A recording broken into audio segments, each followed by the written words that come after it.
Besilo usuku namhlanje lungilethela ukuphefumula nokukhululeka ekujuleni kwenhliziyo yami ngoba leya ndawo yaseDumbe singasakhuluma ngezigameko nezehlo ezehla lesikhathi kusaphethe isilo sakwakhetha ukuqhubeka nje onyambo sebayazi ukuthi bazingane zalapha ekhaya abazabami baseDlunkulu impela ngoba nazi nje ukuthi isilo sakwadla amahlahla saganisa intombi yaseDlunkulu khona lapha kwaMthetho eDumbe. Lo mlando ngiyawazi kakhulu, ngiqhubeke ngingene kwezomnotho. Uma ulibheka lonke la kwaZulu alikho noma ayikho indawo enothe njengendawo yaseDumbe. Ngeke ngaba nenhlahla ke uMavuso esasewumeya wafika kumina wathi cha Silo ngithi angizozethula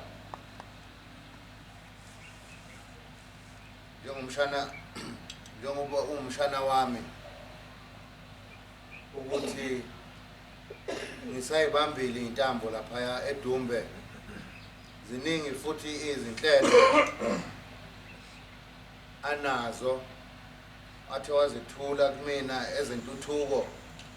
eyithinta kakhulu indawo yaseDumbe. Uthe khona lapho ngaxhumana nomongameli, wangazisa umongameli ukuthi kuningi okuzinkece okutshalwe lapha eDumbe. Kwangivula amehlo kakhulu lokho ukuthi indawo le okumele ukuthi sibambisane siyinake kakhulu ibe seduze kweNdlunkulu eduze kahulumeni ngenxa yentuthuko nenhlalakahle yalesi yasizwe. Ngalokhu nina besilo ngiyajabula ngoba ngubonile umphakathi waseDumbe usondela kumina, ngingasasho nje imeya iyodwa. Kukube eNdlunkulu kungakacaci ukuthi kuyangenwa noma kuyaphunywa, kodwa umphakathi waseDumbe wakwazi ukuthi kubo lobu umnyama ume kanye nami. Ngiyathokoza ngoba size sahamba sangena esibayeni nani khona, ngahamba aqhubeka khona lapho ngaye emabhida nani khona. Wangijabulisa wangithokozisa kakhulu lokho ukuthi ngithi uma ngiqalaza ehlombe emuva nginibona ukuthi nikhona, unginikeza ithemba cha iNgonyama awuhambi wedwa sikhona. Lokho ke ngiyajabula ukuthi kulesi sikhathi ngiyazi ukuthi nike nahlala phansi nomdlokombane nilungisa izinto ezithile ezayithinta umphakathi, zithinta futhi nesihlalo, zithinta neNdlunkulu kanjalo. Kodwa ngoba nike nakhuluma nje kade nikhuluma ukuthi uthe kusalungiswa khona lokho uNkulunkulu wasikhumbula isilo. Ngasho ke uma ngithatha isihlalo ukuthi konke ubaba ayikushiye engakuphothulile siyisizwe seNdlunkulu ngisesihlalweni kubaluleke kakhulu kuba sikuphothule ngalokhu ngiya kulo ivuthondaba elithi indaba ethinta nginenhlahla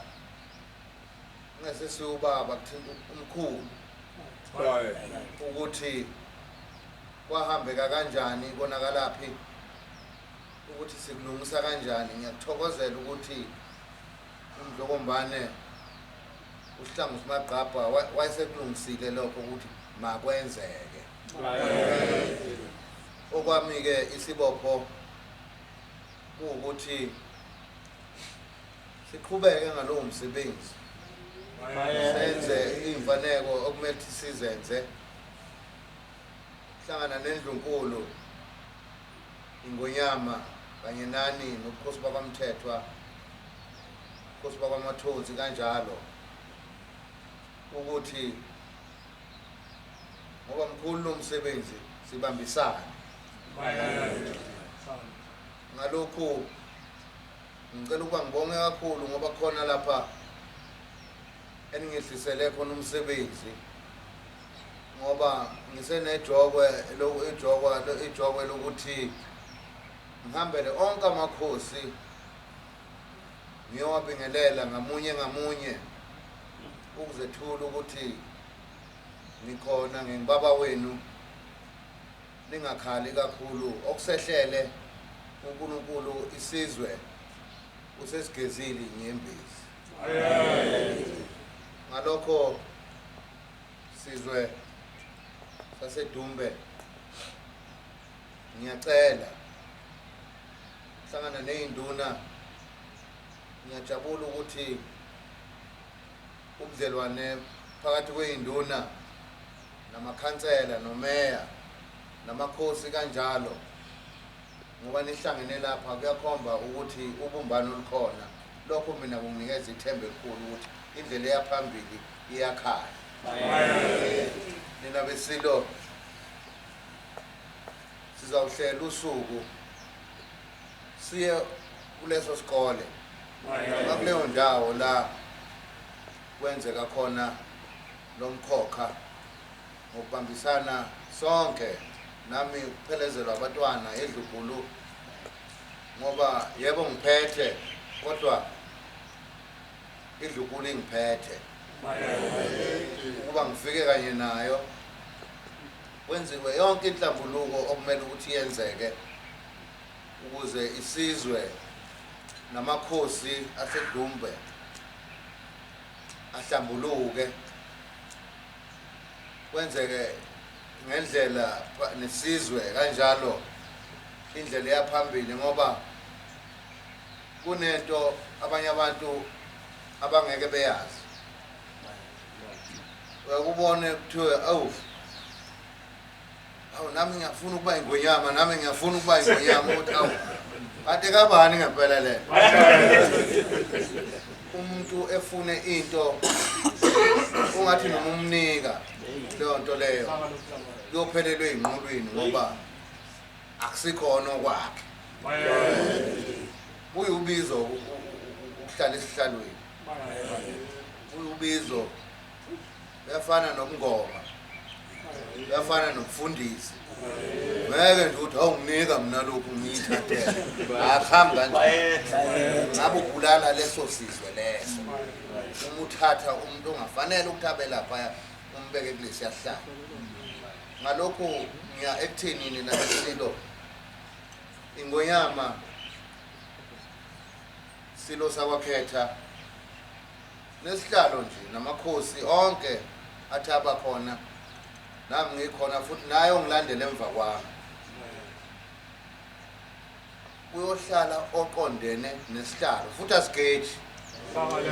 siyamazi umnikazi waso angiyicelelanga mina ukuhlala wathi kuhamba futhi imisilo enganokusola ngathi ukubalabaleka ukuthi ake ngisitha sithi mlandeni nimlethe la uyena impela esimfunayo awu ngathi awu bakithi awu ngiyasebenza amabhizinisi ami ngiyithini mina lento ani ngiyayiphilela wathi washiya konke lokho thathe lokho okusho ukuthi ke nina besilo ngizama umkhanyisela ukuthi isigameko esehla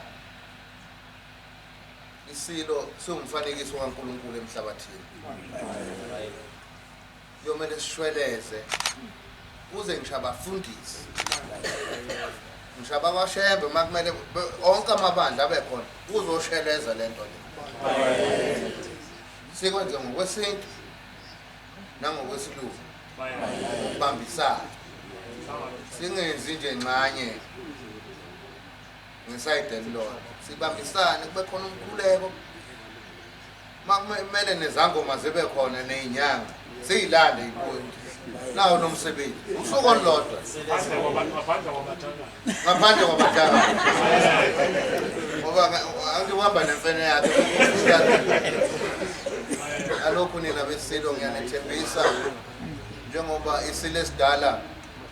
nasenikhulumile nathembisana ukuthi indlela yaphambili sizoyibamba kanje ukuthi la wakusele khona esilweni esidala sizoqhubeka kukho sithole usuku oluhle noluqondile la isizwe siyophelela sonke kahle ngoba ngiyazi ukuthi iNgonyama mhla kwenzeka khona leso sigameko isizwe sasikhona kumele sibe khona ke namanje lapho konke lokhu engikubalulayo ukuthi sibambisana kanjani indlela eyaphambili ngoba leli yazwe linomnotho omningi ngeke ihlahla lezigcwele lapha ngiyabona ihlahla kunomnotho mina engiwaziyo sike sakhuluma nomuntu kumele kwakhiwe nemigwaqo lapha nize nibone ukuthi izinto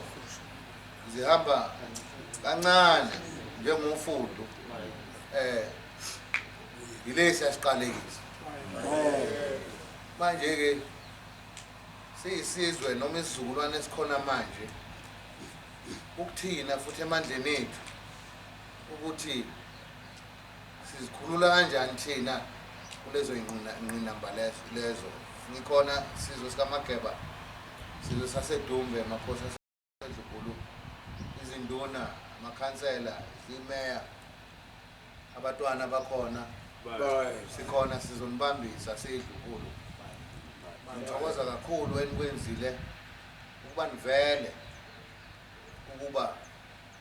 siyophothula lo yamsebenzi mina besilo ngithokoza kakhulu mina bendlovu inkosi enibusise wona wondlovu